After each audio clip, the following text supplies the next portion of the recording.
বারুইপুর গত বুধবার এইখানেই কিন্তু মিছিল করার কথা ছিল শুভেন্দু অধিকারীর। রাজমাঠ থেকে তার আসার কথা ছিল এসপি অফিস। আজ এসপি অফিসে সভা করলেন, সেদিন বাধার মুখে পড়েছিলেন। আজকে দেখা গেল বিপরীত পথে কনভয় ছেড়ে হেঁটে যাচ্ছেন শুভেন্দু অধিকারী।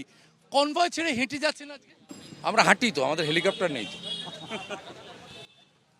গত বুধবার এই পথেই আপনার আসার কথা ছিল রাজমাঠ থেকে এসপি অফিস, আপনাকে বাধা দিয়েছে।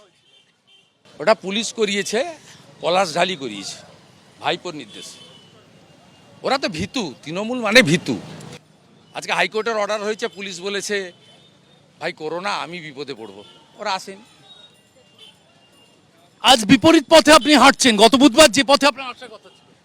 ও যে ভাষায় উত্তর চায় সে ভাষায়, যে ভাষায় প্রশ্ন করে সে ভাষায় উত্তর দিতে হয়, সেই কাজটা করি আমি।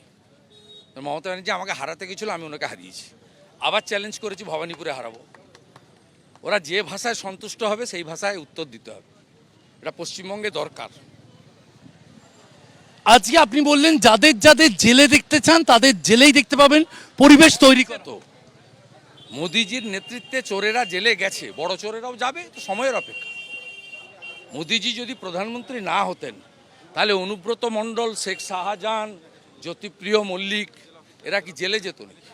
কোনোদিন জেলে যেত না। সার্বিকভাবে রাজ্যের যে পরিবেশ, আর এক বছর মতো সময় আছে। এক বছরও নেই, 2021-এর 26শে ফেব্রুয়ারি নোটিফিকেশন, 5ই মে সরকার হয়েছে। আগামী বছর এই সময় কয়েক দফা, যদি কয়েক দফায় করে, সেটা ইলেকশন কমিশনের ব্যাপার, আমার নয়। পূর্ব অভিজ্ঞতা নিয়ে বলতে পারি যে এই সময়কালে, মার্চ মাস শেষ হতে যাচ্ছে, এই সময়কালে তো ভোট শুরু হয়ে যাওয়া উচিত।